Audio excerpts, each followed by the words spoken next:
Selamat sore teman-teman, perkenalkan nama saya Franciscus. Jadi kami dari kelompok 5 yang beranggotakan Franciscus, Anggaranda, serta Liliana pada sore hari ini akan mempresentasikan tentang landasan hukum pendidikan yang diampu oleh dosen Pras ini, SPD MPD. Baiklah, langsung pada materinya. Saya akan membahas pengertian dari pendidikan. Jadi pendidikan adalah proses pengubahan sikap dan tata laku seseorang atau sekelompok orang dalam usaha mendewasakan manusia melalui upaya pengajaran dan pelatihan. Jadi di sini pendidikan itu merupakan suatu proses proses di mana manusia itu ingin berubah atau ingin mendewasakan diri melalui berbagai proses yang dilaluinya agar bisa menjadi manusia yang lebih baik lagi atau manusia yang seutuhnya. Itu dimaksudkan pendidikan. Jadi selanjutnya itu pengertian dari hukum. Jadi hukum ini merupakan peraturan baku sebagai tempat berpijak atau titik tolak dalam melaksanakan kegiatan-kegiatan tertentu. Dalam hal ini kegiatan pendidikan. Jadi di sini intinya hukum itu merupakan suatu peraturan yang dijadikan sebagai titik tolak atau tempat berpijak dalam melakukan kegiatan tertentu, yaitu untuk pendidikan dalam hal ini. Itu pengertian dari hukum. Kemudian landasan dalam hukum. Kata landasan dalam hukum berarti melandasi atau mendasari atau titik tolak.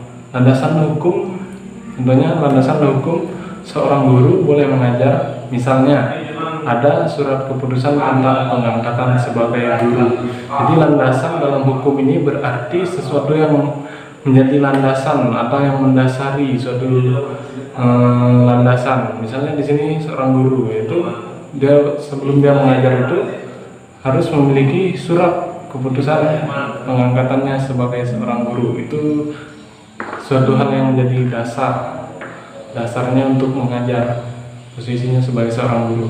Kemudian pengertian landasan hukum pendidikan. Jadi landasan hukum pendidikan adalah asumsi-asumsi yang bersumber dari peraturan perundang-undangan yang berlaku.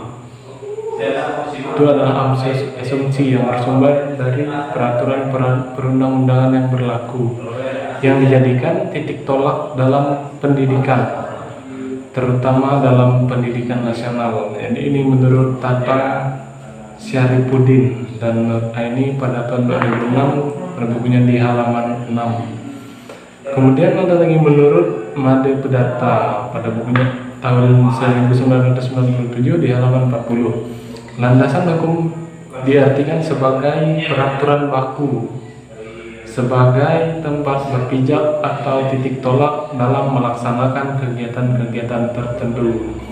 Jadi menurut dua ahli di sini, landasan hukum itu sebagai peraturan baku atau sebagai titik tolak atau sesuatu yang mendasari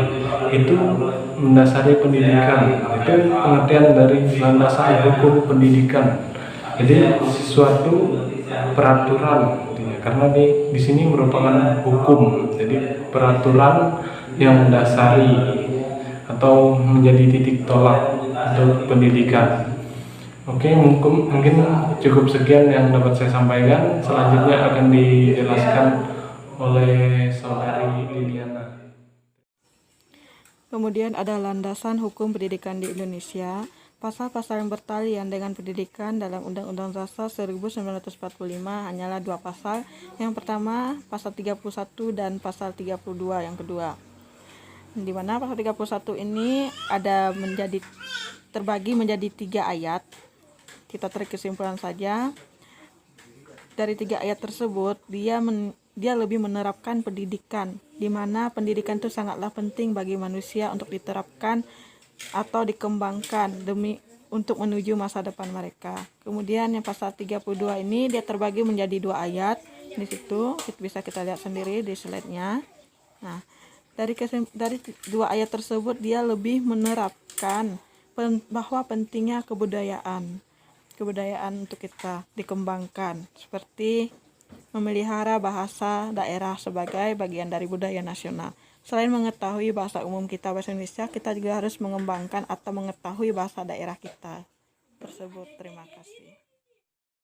Undang-Undang RI Nomor 20 Tahun 2003 tentang Sistem Pendidikan Nasional. Adapun pasal-pasal yang membahas tentang sistem pendidikan nasional, terutama yang membutuhkan penjelasan lebih mendalam serta sebagai acuan untuk mengembangkan pendidikan, yaitu 1. Pasal 1 ayat 2 berbunyi, pendidikan nasional adalah pendidikan yang berdasarkan Pancasila dan Undang-Undang Dasar 1945 yang berakar pada nilai-nilai agama, kebudayaan nasional Indonesia, dan tanggap terhadap tuntutan perubahan zaman. Selanjutnya pasal 1 ayat 5 berbunyi, tenaga kependidikan adalah anggota masyarakat yang mengabdikan diri dalam penyelenggaraan pendidikan.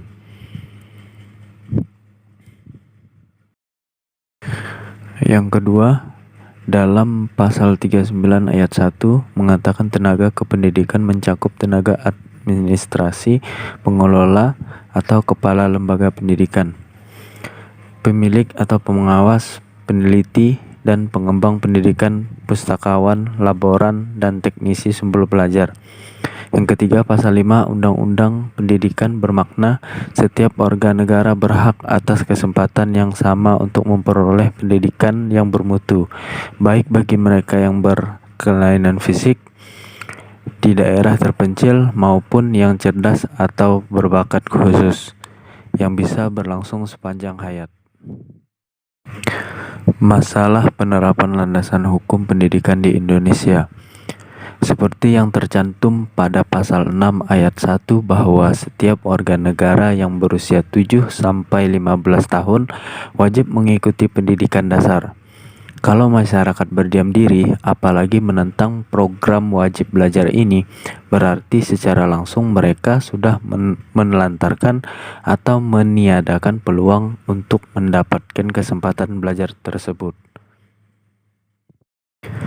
Cara menangani masalah hukum pendidikan di Indonesia, para pendidik dan masyarakat umum perlu bersikap dan bertindak positif mensukseskan program tersebut, antara lain dengan cara memberikan dorongan kepada peserta didik dan warga belajar untuk belajar terus, mengurangi beban kerja anak-anak, manakala mereka harus membantu meringankan beban ekonomi orang tua, membantu menyiapkan lingkungan belajar dan alat-alat belajar, mengizinkan anak pindah sekolah karena sekolah semula tidak dapat menampung.